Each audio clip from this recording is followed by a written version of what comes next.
Bismillahirrahmanirrahim. Alhamdulillahirabbil alamin wa bihi nasta'inu 'ala umuri dunya. Shallallahu wasallam ala asyrofil mursalin sayyidina wa maulana Muhammadin wa ala alihi wa sahbihi wasallam. Kepada yang dihormati Allah Bapak Dr. Rizky Yasi Ahmad Bukhari Masuri selaku pengasuh kajian tematika awal di Masjid Al-Semoga, yang kami hormati pula pimpinan juga jamaah kajian tematika awal Masjid Al-Semoga yang insyaallah dimuliakan oleh Allah Subhanahu wa taala. Pertama-tama mari kita panjatkan puji dan syukur kepada Allah Subhanahu wa taala yang alhamdulillah pada sore hari ini kita dapat berkumpul bersama-sama untuk mengikuti kajian tematik dalam keadaan sehat dan dimulai mana-mana tak lupa sebelumnya salawat dan salam semoga senantiasa tercurah kepada junjungan kita Nabi Muhammad Shallallahu Alaihi Wasallam yang kita nantikan semoga beliau kelak yang nanti. Adapun kajian tematik kita pada sore kali ini insya Allah akan mengangkat tema yaitu perjalanan ruh pasca kematian. Dan bagaimana kita awali dengan bersama kita suatu kematian dengan harapan mudah-mudahan semoga ini juga pelaksanaan dan mendapat ridho dari Allah Subhanahu wa taala. Al-Fatihah.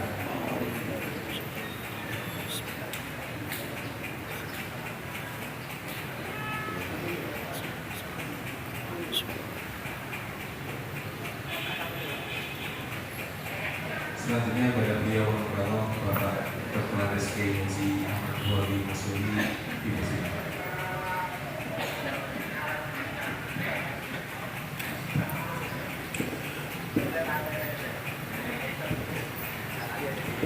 Assalamualaikum warahmatullahi wabarakatuh. Bismillahirrahmanirrahim. Alhamdulillahilladzi hadana lihada wa ma kunna linahtadiya laula an hadana. Wassalatu wassalamu ala Rasulillah sayyidina wa habibina wa syafi'ina Muhammad wa ala alihi wa ashabihi wa mawala. Amma ba'du.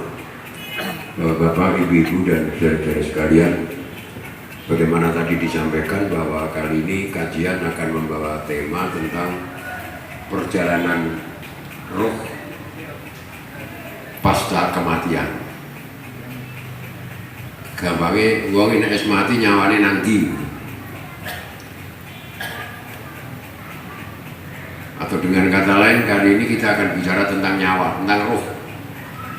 Ruh dalam bahasa Arab, terjemahan Indonesianya biasanya diterjemahkan nyawa atau sukma. Nyawa utawi sukma.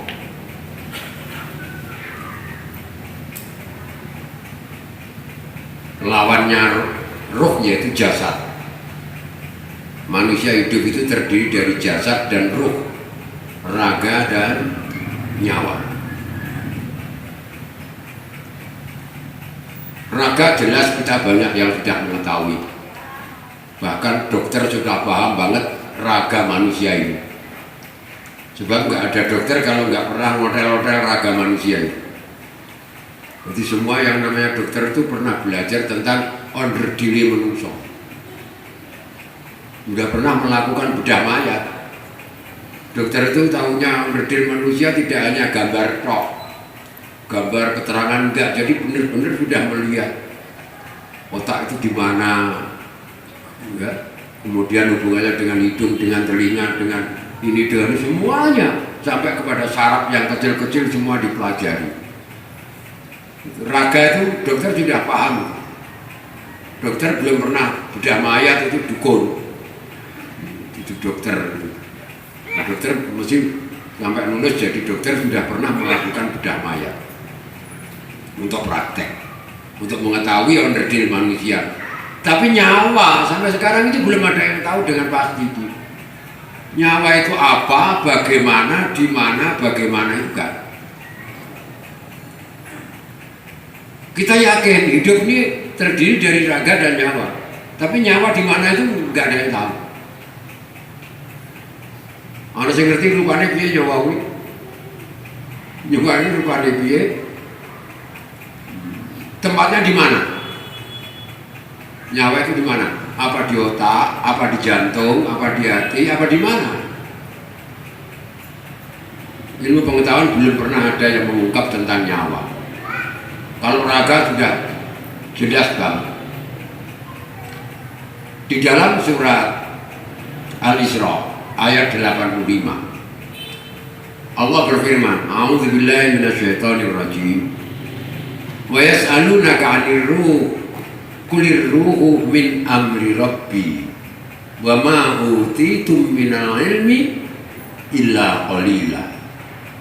Yang artinya orang-orang bertanya kepada kamu Muhammad tentang roh, tentang nyawa. Apa bagaimana nyawa itu? Katakan Muhammad, nyawa itu urusan Tuhanmu. Nyawa itu urusan Tuhanku, yang tahu tentang nyawa hanya Tuhan. Wa ma utitum minal ilmi illa qalila. Dan kamu gak diberitahu kecuali hanya sedikit. Manusia tahunya tentang nyawa sedikit.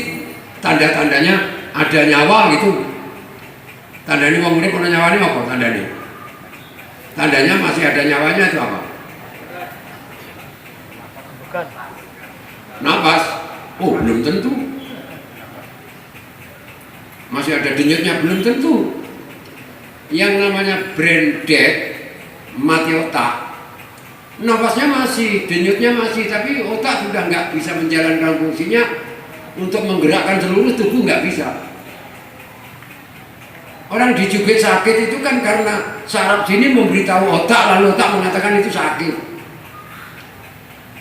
Orang panganan kok kemecer metu nganti ngiler bahkan ini, itu karena otak masih menjalankan fungsinya. Meripat dicolok metu air matanya itu fungsi otak. Kalau ada bibit penyakit masuk lalu dia menolak dengan antitoksin, itu otak yang menjalankan, yang menggerakkan. Kalau otak sudah mati, udah diculek ya ora metu banyune. Orang Arab menyebutnya mautud dimau. Dokter mengatakan brain dead, mati otak. Di Semarang ini pernah ada seorang jenderal yang kecelakaan di tol Jatingaleh, dibawa ke rumah sakit Elizabeth. Di sana begitu di emergensi langsung dikasih alat-alat untuk membantu pernapasan, untuk menjaga denyut nadinya, dan lengkap lah. Tapi setelah diperiksa dengan teliti, dokter menyatakan ini bapak sudah mati bu. Bu Jenderal diberitahu bapak sudah meninggal. Mau isi hambekan ngono kok. Dia masih bernapas, mau dibantu karo alat. Masih bernafas, masih berdenyut. Orang menyatakan belum mati, tapi dokter mengatakan sudah mati. Itu yang namanya brain dead itu. Bu, bapak sudah meninggal. Fungsi otaknya sudah nggak menjalankan tugas, nggak bisa apa-apa. Jadi kalau ada apa-apa nggak bisa apa-apa. Wis ben wis diambekan wis denyut wis ben. Bapak ngerti kok urip neh, ngadar neh ngono. Sehari, 2 hari, 3 hari. Setelah 3 hari mulai terjadi pembusukan. Busuk. Jadi pertama kali yang membusuk mata itu karena organ tubuh yang lunak dan berlemak, jadi kemasukan bibit penyakit nggak bisa nolak, nggak, otaknya nggak bekerja sehingga membusuk. Terus mulai mampu busuk meripat ini. Nah, Ibu Jenderal diberitahu, lihat Bu, bapak sekarang matanya sudah membusuk dan sudah mulai berbau. Ini kalau dibiarkan nanti seluruh tubuhnya begitu, walaupun masih bernapas. Akhirnya baru setelah 3 hari baru pasrah, ya wis baru wis ngerti nek mripate membusuk bau baru pasrah. Jadi yang namanya isi ana nyawane ambekan iki lho mesti Mas, jenenge brain dead iki ambekan iki wis gak urip. Lha nek cara Pak Bukhari tandane nyawane isi ana apa? Tandane ya urip kuwi. Jenenge nyawane ora isi tandane apa urip. Ngelih kepengen mangan, ngelak kepengen ngombe, nek dijiwe ya krasa lara, ngantuk pengen turu, panasan nek kepengen kudungan, kesel kepengen istirahat. Kuwi. Anggere jane ngono kuwi jek urip jek nyawane. Lah nyawa itu kapan? Ayo dhisik nyawa apa dhisik raga? Aja mbok anggap bedhekan kaya dhisik ndok apa pitik ngono aja. Nek dhisik ndok apa pitik ya nek nyebut ndok ya ndok dhisik. Dhisik pitik pondok. Dicek ndok apa pitik? Ndok. Dahulu nyawa. Karena nyawa sudah ada di alam arwah. Setelah itu terjadilah proses pembuatan raga atau jasad di dalam kandungan ibu. 30 hari prosesnya, jadi sejak telur bertemu dengan, istilah Arabnya buaitoh, bertemu dengan nutfah, dengan sel sperma membuahi telur, kemudian terjadi janin. Kira-kira 1 minggu sudah mulai terjadi pembuahan, kemudian 1 minggu lagi sudah terjadi lebih penguatan sampai menurut Nabi 40 hari. 40 hari berupa semacam sperma, masih bahan sperma, kemudian 40 hari lagi sudah darah kempal, 40 hari lagi daging segumpal, sehingga 3 kali 40 hari berapa? 120 hari alias 4 bulan. Setelah 4 bulan nyawa dimasukkan.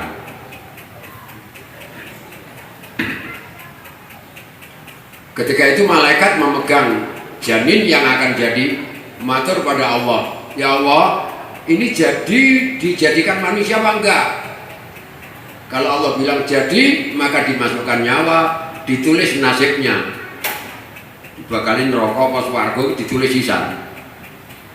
Mula janjane mbancaki anak wong hamil wi, nek cara Jawa kan mitoni ya, 7 bulan tingkeban wi, nek cara aku sing tepat ora mitoni ning ngapati. Ya 4 bulan waktu itu pas jadi ditulis nasibnya segala, dibancaki, didongakno muga-muga jadi wong apik. Setelah itu proses terjadi terus menurut kehendak Allah. Kalau Allah menghendaki umurnya pendek, ya segera mati. Tapi kalau Allah menghendaki umur panjang, sampai tua belum mati-mati. Tapi tentang kematian sudah ditulis juga. Kapan matinya, hari apa, tanggal berapa, bulan apa, tahun berapa, jam berapa, di mana. Nek takon sing lengkap.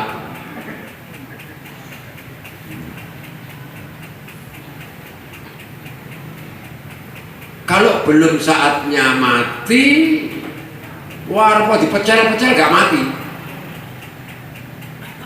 Kalau sudah saatnya mati, walaupun menghindar malah ditekani mati. Menghindar dari mati malah nekani mati. Ajal itu begitu. Pak, lah kalau bunuh diri itu sama dengan mempercepat ajal? Enggak. Bunuh diri itu kalau belum sampai ajalnya orang mati. Misalnya yang jajal ping 4 orang mati-mati. Ada orang mencoba bunuh diri sampai 4 kali nggak mati-mati. Padahal yang bunuh diri ya harus diperhitungno, obat iki kok ngene untuk gantung.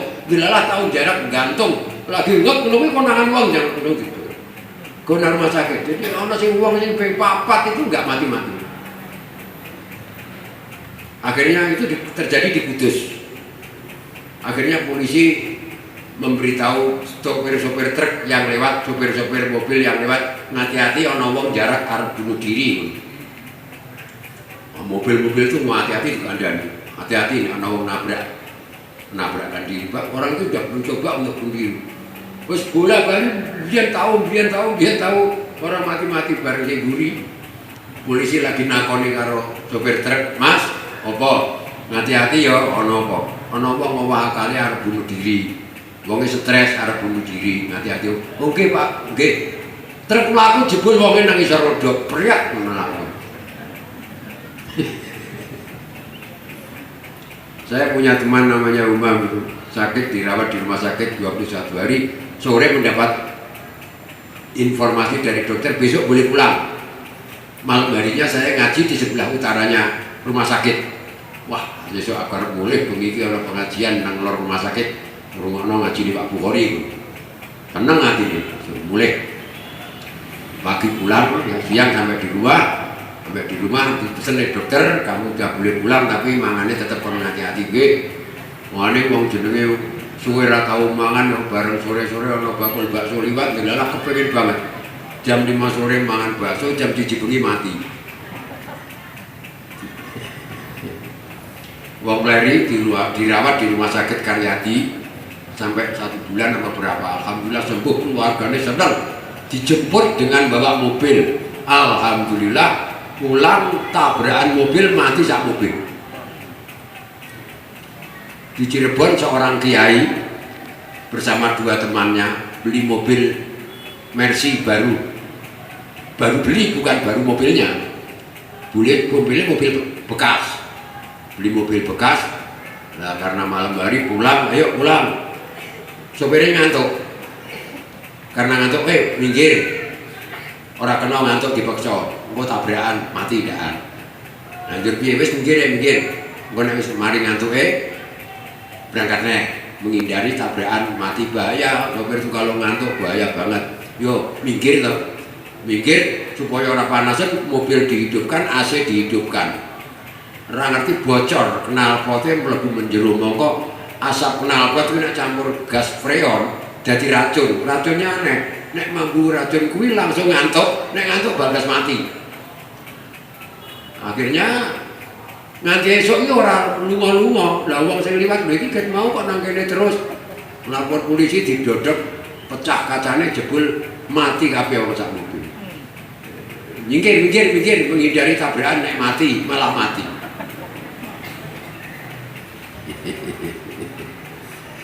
Saya punya teman, biasanya Pak Haji Muhammad Zain almarhum. Dia tuh membongkar kejahatan pencurian kayu di hutan, dibabat orang nggak dikenal, dibacok, sampai seluruh tubuhnya kena bacokan, dan sampai terlantar di pinggir jalan, ketemu orang dibawa ke rumah sakit, dijahit 32 jahitan. Orang mati dilalah, jenenge Pak Abi Kusmo. Kenal baik dengan saya Pak Abi itu. 32 jahitan nggak mati. Alhamdulillah waras.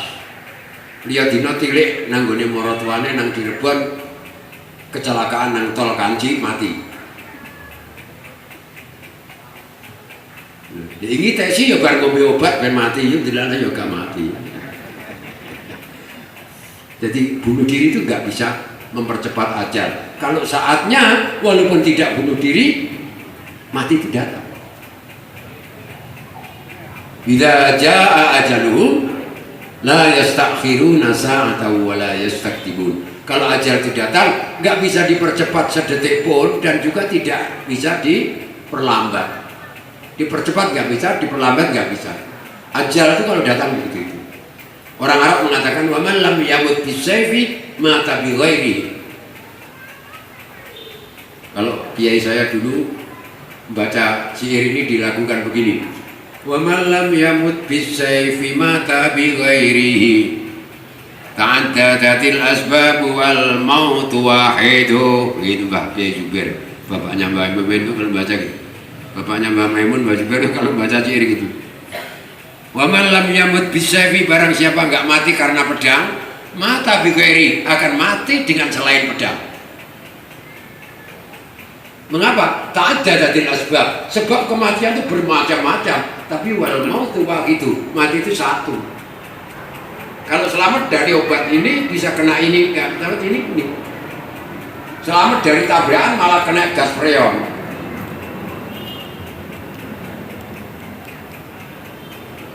Ada cerita di kitab Duratun Nasirin. Orang itu setiap hari baca hadiah Fatihah dihadiahkan kepada malaikat yang tukang jabut nyawa. Malaikat tukang jabut nyawa itu siapa? Malakul Maut bahasa Arabnya, orang bahasa Suryaninya Israel. Malaikatnya nganti grisinen iki apa to bedino kok kene hadiah Fatihah nang nggonku terus iki lho. Aku ditemoni kuwi ana apa bedino kok hadiah Fatihah nang nggonku ana apa? Kula kepengin didudui jadwale mati kula niku jeng napa. Coba dengan tinggali tenggene jadwale. Delok jadwale matimu sok dina iki, tanggal semene, bulan iki, jam semene. Wes, pun ternuwun. Wah, ngerti ya. Engko wayahe mati, aku nyingkir saka malaikat Israil. Sing goleki aku kangelan deh. Nanti dile aku bisa ora ketemu malaikat Israil. Saben dina kirim Fatihah dikirimno nang gone malaikat sing jaga srengenge. Malaikat Krisinen ki ana apa mudina tiap Fatihah nang nggonku. Kula kepengin jenengan jak teng srengenge. Panas. Lah nek ngajak malaikat sing jaga srengenge kan mboten panas. Pokoke panjenengan ngrenyarke mriku. Kok kapan jeng tanggal sementen dina niki jam sementen ya. Goworono tenan karo malaikat, gak kepanasan wong dijaga karo malaikat sing tukang gawe adem srengenge. Srengenge ini ngendikane Nabi nek ora diademno malaikat, bumi niki kobong. Setiap hari itu didinginkan oleh malaikat. Radiasinya sangat. Coba bayangkan tingginya api itu 500 kilo. Bumi itu terbuat dari bola api yang tinggi mulat-mulatnya ada 500 kilo. Koyo ngono radiasinya kayak apa? Mulane ora didinginkan oleh malaikat, bumi ini terbakar. Lah gandeng sing gawa malaikat ya ora panasen. Ayem aku nang kene ke malaikat Israel nang Semarang golek aku ora ketemu. Lah yang aneh itu malaikat Israel sendiri melihat jadwalnya matine tanggal semene, dino iki tanggal iki jam semene nang tempatnya di matahari lho Pak. Itu wong Kauman Semarang kok matine nang srengenge iki. Ane wong tugasnya nang kono ya wis malaikate mara nang srengenge. Tekan kono kepethuk lho Pak, sampean kok nang kene, Pak? Lho sampean kok nang kene lho kok malaikat. Lho sampean iki wong Kauman Semarang to kok iso nang kene iki piye? Lah iki kan dina matiku to, Pak. Lah iya napa? Iki dina matiku aku ngungsi rene ben ora mbok cabut nyawaku ngono. Lah sampean rene napa, Pak? Aku rene iki arep cabut nyawamu mergo menurut jadwal tanggal semene dina iki jam semene nang srengenge. Lah biyen ora mbok kandhani, Pak. Lah kok ya ora takon kok nggone nang ndi? Mulane nek takon sing lengkap. Tanggal pira jam pira nang di bak fi ai ardin matamut niku dicatet teng ngene Gusti Allah. Mau ditulis ajal yang meneko ben saged ditunda, mun saged pokoke apapun ulane wong Jawa ngarani gedhong ana kuncen ana ora iso. Ana tangis layung tangis wong wedi mati niku gambarake arep kok gedhong ana kok kuncen ana ora iso. Tetep mati. Niku jenenge ajal. Bunuh diri tidak bisa mempercepat datangnya ajal. Kalau belum saatnya bunuh diri 10 kali juga nggak mati. Kalau sudah datangnya ajal, tengok-tengok nama mati. Giling-giling niku nyawa ngoten niku. Pancen aneh nyawa. Lah manggone nyawa teng pundi Pak Bukhari? Aku goleki ayat Quran, hadis lan kitab-kitab ora ono sing nerangno nggone nyawa kuwi apa nang otak, apa nang ati, apa nang jantung, apa nang paru-paru ora ono keterangane. Tapi ada tanda-tanda beberapa penjelasan yang menggambarkan nyawa itu menempati seluruh tubuh. Buktinya apa? Pertama, ketika Nabi Muhammad SAW wafat, ketika nyawa mulai dicabut, waktu itu malaikat Israel datang dengan membawa seperti orang manusia yang bagus, kalem, jadi gak menakutkan. Datang, kemudian memberi salam pada Nabi. Assalamualaikum ya Rasulullah. Waalaikumsalam ya malakal maut. Walus. Terus ditakoni kanjeng Nabi, ya malakal maut ajita zairon am qabidon.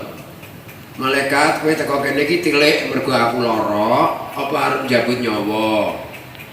Malaikate jawab jitu zairon wa qabidon in adzin tali. Sowan kula mriki pertama tilik jenengan gerah, kaping kalih nek pareng badhe kula jabut nyawa jenengan. Tata krama karo Kanjeng Nabi ngono kuwi. Nek karo awake dhewe misuk ya ngrebut ngono. rasa pamit, rasa kondo-kondo. Karo Kanjeng Nabi ngono. Mulane Sayyidina Umar nalika dikandani Nabi, sedo ki ora trima mergo kuwi malaikate munduk-munduk kok. Apa wani jabut Nabi ngono. Mati ngamuk Sayyidina Umar, "Mangqala anna Muhammadan qad mat alautu bi sayfi hada." Barang siapa mengatakan Muhammad mati, tak kalungi pedangku. Muhammad kok iso mati ki piye malaikate wedi kok. Ane wong Kanjeng Nabi wis pirsa wis wayahe sedo dadi ya Nabi enggak. Nabi waktu itu lantas tanya, "Nah temanmu Jibril mana?" Tiba-tiba Jibril datang. "Jibril, hari ini hari terakhir aku hidup di dunia dan pertama kali akan hidup di alam akhirat." Barzakh. Barzakh itu teras emper batas antara dunia dan akhirat. Jadi setengah dunia, setengah akhirat, namanya barzakh. "Iya ya Rasulullah.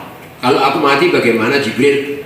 "Kalau panjenengan meninggal dunia sudah disiapkan semua malaikat di langit sudah pada berbaris siap menunggu kedatangan roh Nabi, dan bahkan para bidadari sudah pada make up semua menyambut kedatangan Nabi." Oh, make up toh bahasanya saiki kok Pak, zaman kuno ya kepaes. Alhamdulillah. Nah besok umatku piye lho? Nabi sudah akan wafat masih mikirkan umatnya. Nanti hari kiamat nggak ada Nabi masuk surga sebelum panjenengan masuk surga, dan tidak ada umat masuk surga sebelum umat Muhammad semuanya masuk surga. Alhamdulillah. Udahlah, malaikat Israel cabutlah nyawaku. Mulai dicabut setelah sampai di lempeng. Lempengnya apa bahasa Indonesia ini? Lambung ya. Setelah sampai di lambung ini Nabi mulai mengeluh. Kata Nabi begini, "Ma asyadda mararatal maut." Alangkah pedihnya sakit ini, mati ini. Alangkah pedihnya mati ini.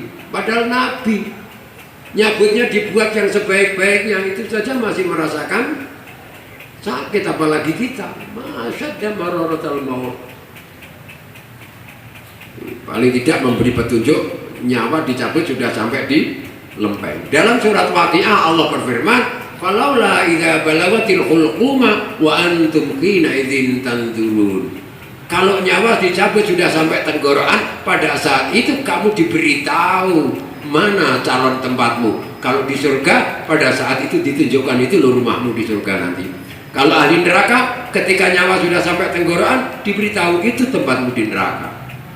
Maka kadang-kadang ada orang akan meninggal dunia itu kelihatan senyum, tenang karena diperlihatkan tempatnya di surga. Kalau nyawa sudah sampai tenggorokan, maka diperlihatkan calon tempatnya. Oleh karena itu orang yang tobat pada saat nyawa sampai tenggorokan nggak diterima tobatnya. Kata Nabi, "Innallaha yaqbalu taubatal 'abdi ma lam yughargir." Allah menerima tobatnya hamba selagi belum ghir-ghir. Yughargir sebelum nyawa sampai di tenggorokan. Berarti tadi di lempeng, sekarang ada kata-kata nyawa sampai di tenggorokan. Maka kalau ada orang tobat nyawa sudah di tenggorokan nggak bisa diterima. Seperti Fir'aun pada tanggal 10 Surah seperti ini, Fir'aun itu kan tenggelam di laut. Jadi mengejar Nabi Musa dan umatnya. Nabi Musa kepergok di laut, lalu tongkatnya atas perintah Allah dipukulkan di laut, lautnya menjadi daratan. Nabi Musa dan umatnya lari, dikejar oleh Fir'aun. Kemudian Nabi Musa sampai di seberang, laut dipukul lagi, kembali menjadi laut. Fir'aun masih di tengah-tengah laut, sehingga semua bala tentaranya Fir'aun tenggelam. Fir'aun sendiri sudah magep-magep akan mati, lalu membaca syahadat. Asyhadu alla ilaha illa ilaha Bani Israel. Dalam Quran dikatakan demikian. Aku bersaksi bahwa tiada Tuhan selain Tuhannya Bani Israel. Lalu malaikat teplok cangkeme, "Al-ana waqad asaita qablu." Saiki awakmu lagi tobat. Dia ingin ngeyel lah dikandani. Berarti kandani kok mlebu neraka malah jawab enak-enakan. Kok kabeh wong nang swarga sing nggone neraka sapa ngono kuwi. Nyeleleh. Ada orang seperti itu. Fir'aun itu maka Setelah itu Allah berfirman, wa nunajjika bi badanika, badanmu, jasadmu aku selamatkan untuk contoh orang-orang di belakang hari. Ternyata sampai sekarang jasadnya Fir'aun masih ada di Mesir. Dan mulutnya ini kena pukulan malaikat, ada lukanya. Tempatnya di museum di Mesir. Kalau Anda nanti kapan-kapan ngelenjar ke Mesir, mampir lihat jenazahnya Fir'aun itu. Masih ada sampai sekarang. Itu nggak diterima tobat kalau sudah nyawa di tenggorokan. Lalu Nabi mengatakan di tempat hadis yang lain, nyawa itu kalau sudah dicabut dan menghilang, maka mata mengikuti jalan nyawa. Jalannya nyawa maka menderit ke atas sampai diubur-ubur. Berarti nyawa itu dicabut, hilang dari bawah ke atas, ke atas, ke atas sampai hilang. Berarti nyawa itu menempati seluruh tubuh. Itu kesimpulannya seperti itu. Buktinya kalau dicabut hilang dari bawah ke atas, ke atas, ke atas. Tidak di hati, tidak di otak, tidak di jantung, tapi menempati seluruh tubuh. Nah, keluarnya nyawa ini pun bermacam-macam. Kalau orangnya baik, malaikat ya ayyatuhan nafsul mutmainnah turja'i ila rabbiki radiyatan mardiyah fadkhuli fi ibadi wadkhuli jannati. Itu malaikat membawa kain sutra dari surga dengan parfum yang harum sekali. Nyawanya dikeluarkan dengan cara yang baik, dengan ridha Allah. Irji'i ila rabbiki radiyatan mardiyah. Masya Allah. Mudah-mudahan kita tuh termasuk orang yang seperti itu. Amin. Tapi kalau orang kafir seberat ngono ae, dengan cara yang kasar dan baunya enggak karuan. Nyawa. Ketika orang sudah dicabut nyawanya, nyawa sudah keluar dari jasadnya, nyawa itu masih dipegang malaikat.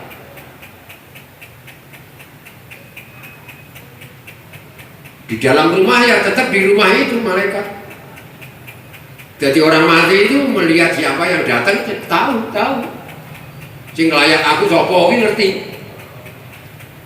Teman-temannya datang itu tahu. Siapa yang memandikan dia tahu. Siapa yang ngulesi, yang membungkus dengan kain kafan tahu. Siapa yang nyolati tahu benar. Kalau dia itu orang yang baik, dibawa ke kuburan itu minta segera bawa ke kuburan, segera, karena dia akan menempati tempat, akan melihat tempatnya yang disenangi, itu tempat yang menyenangkan. Tapi kalau orangnya itu orang jelek, mau dibawa ke kuburan itu dulu, mau dibawa kemana ini? Nggak mau dia. Nah, kalau menurut Nabi, anjuran Nabi, nek sampean kepaten, apike ndang dimakamno. Maksudnya apa? Nek wonge apik ben dagage tutup nggone sing nyenengno, ben dang weruh nggone sing disenengi. Lah nek wonge elek, kowe ben gak kesuwen kanggonan wong elek, ngono kabeh. Nek sing mati mau wong elek, kuwi ben ora kesuwen kanggonan wong elek, mulane dang dimakamno. Nek wonge apik ben dagage weruh nggone sing apik, kecuali kalau ada keperluan yang tidak bisa ditunda, harus menunggu. Misalnya polisi mengendaki ini harus diadakan tes DNA untuk ini, atau mungkin perlu otopsi untuk pembuktian pengadilan, itu diperbolehkan menurut syariat agama. Nabi sendiri dulu pemakamannya nggak langsung. Nabi wafat hari Senin, dimakamkan malam Rebu. Lalu bahwa itu para sahabat itu enggak memakamkan Nabi, maksudnya milih dulu pengganti Nabi siapa. Memilih Khalifatul Rasulillah, pemimpin di belakang Nabi itu siapa. Pilih dulu sehingga pemilihan disaksikan oleh jenazah Nabi. Pemilihan dijadikan jenazah Nabi. Hari Senin para tokoh, para pemimpin pada berkumpul membicarakan siapa pengganti Nabi. Akhirnya dipilih Abu Bakar. Yang pilih bukan rakyat umum, tapi para tokoh-tokoh. yang disebut ahlul halli wal aqdi. Ahlul halli itu artinya ahli ngudari perkara, wal aqdi ahli bundeli rembug, ngudari masalah dan bundeli rembug. Setelah terpilih Abu Bakar, hari Senin, hari Selasa rakyat umum baru membaiat menyetujui pemilihan itu. Jadi yang pilih itu pemimpin, jadi tahu karakter pemimpin. Nek kaya awake dhewe milih iku kok paham to janjane. Wong Gunung Pati kon milih presiden kok ngerti. Wong kono desa-desa gunung-gunung kok paham, wis anggere nyoblok ngono kae. Sing awake dhewe sapa Mas? Pak Jokowi nyoblok Jokowi, sing awake dhewe sapa Mas? Prabowo nyoblok Prabowo. Ya ora paham. Kalau dalam pemilihan khalifah dulu enggak. Yang milih itu orang-orang pinter, jadi tahu siapa yang patut jadi pengganti Nabi. Setelah Senin terpilih, Selasa kemudian dibaiat secara umum, malam Rabunya baru dimakamkan. Itu pun ada pembicaraan di makam nanti Nabi. Di kuburan Baqi? Enggak, di sana. Digawe kuburan dhewe, ben ora campur karo wong Baqi. Akhirnya Sayyidina Abu Bakar yang memutuskan, sami'tu Rasulullah sallallahu alaihi wasallam yaqul ma qubida nabiyyun illa dufina haitsu qubida. Kata Sayyidina Abu Bakar, saya mendengar Nabi bersabda, tidak dicabut nyawa seorang nabi melainkan dimakamkan di tempat nyawa itu dicabut. Terjemah bebasnya, Nabi itu kalau meninggal dunia dimakamkan di tempat meninggalnya. Karena meninggalnya itu di tempatnya rumah yang ditempati Nabi bersama Aisyah, di tempat tidur di pangkuan Aisyah, di tempat tidur dipangku oleh Ibu Aisyah, maka dimakamkan di tempat tidur di situ. Tempat tidurnya disingkirkan, lalu di bawahnya digali untuk makam Nabi.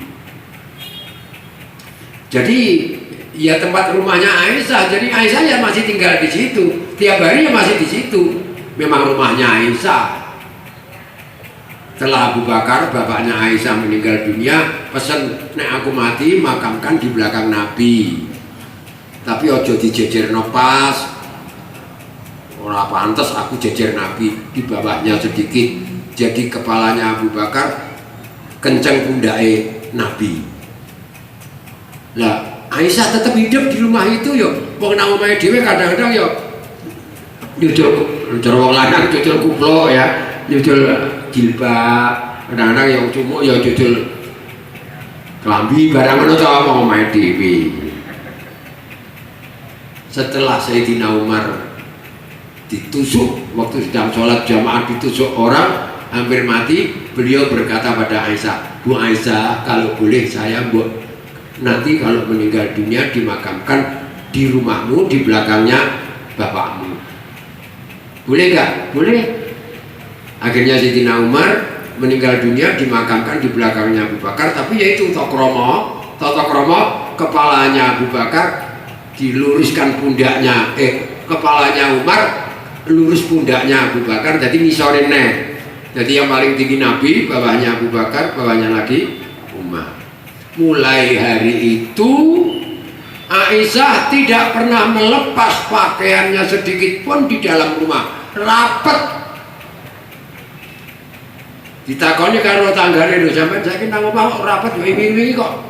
Cok cucul-cucul barang. Lah dhek wingi sing nang kene kan mau bapakku karo bojoku. Lah saiki wis ana Umar barang kuwi.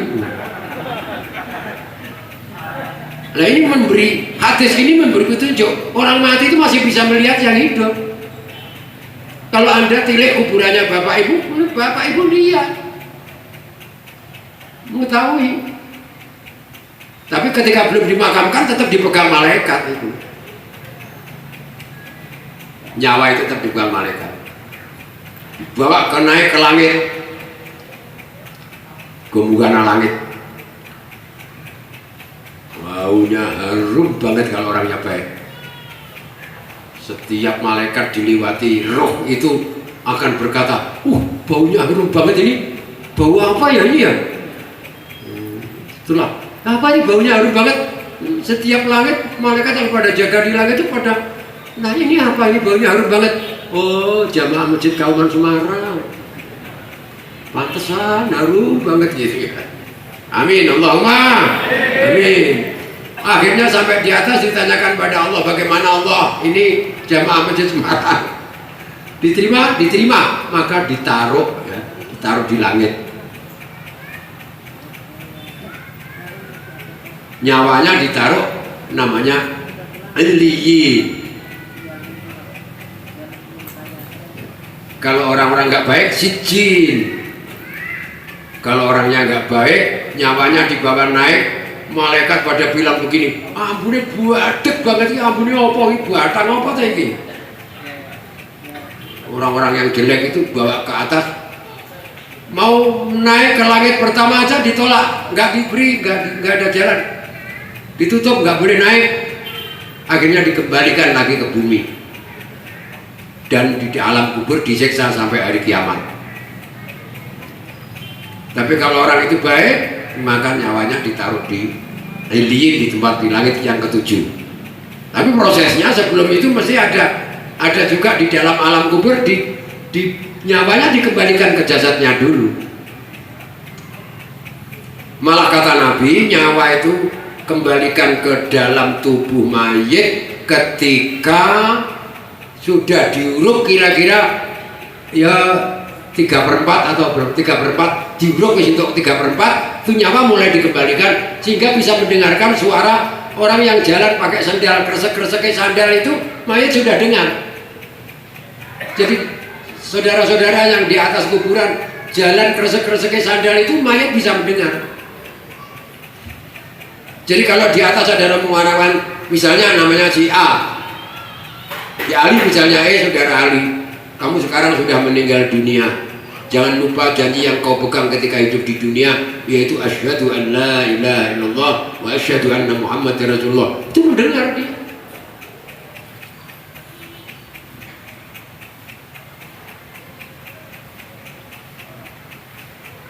Diajak ngomong ya mendengar, tapi nggak bisa jawab.